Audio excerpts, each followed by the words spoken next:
Moi et ma fougère, on va te parler d'un mythe auquel j'ai longtemps cru et où je sais maintenant que c'est pas vrai. Et c'est que pour guérir d'un traumatisme, il faut forcément en parler.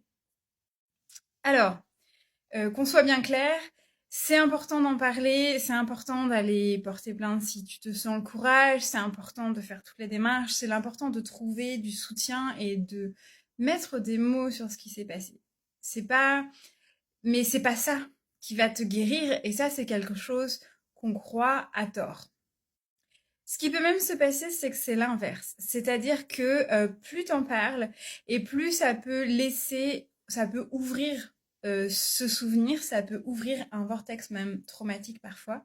Et tu vas rester dans ce ressenti, dans les émotions, dans le truc, tu sais, le truc un peu, si t'as vécu des trucs difficiles dans ta vie, tu vas voir de quoi je te parle.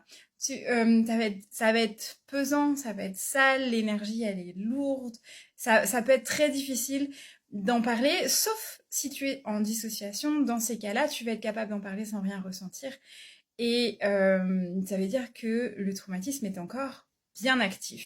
Donc si toi aussi tu fais partie de ces gens qui racontent des trucs horribles en rigolant et en croyant que c'est naturel, et ce sont tes amis qui te font il y a un problème, bienvenue dans l'équipe. Probablement des traumas développementaux de l'enfance, donc avec le temps. Dans les pratiques thérapeutiques qui existent en France, qui est très étonnamment hyper développée, c'est l'EMDR. Et l'EMDR, globalement quand même, pour que ça marche, il faut savoir de quoi tu souffres, quel est l'événement traumatisant, et il faut être prêt à en parler et à le revivre pour que ça fonctionne. En gros. Et je connais des personnes qui ont trouvé ça trop brutal. Moi, j'ai beaucoup de souvenirs que je n'ai pas, donc je peux pas en parler.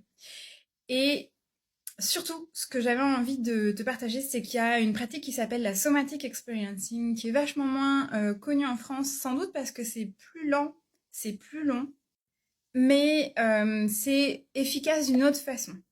Et ça va permettre de pouvoir traverser et écluser du système nerveux la partie qui est traumatisme, sans pour autant avoir nécessairement à se rappeler de ce que c'est, à savoir ce qu'on libère au moment où on libère, et ni quelle partie était restée coincée.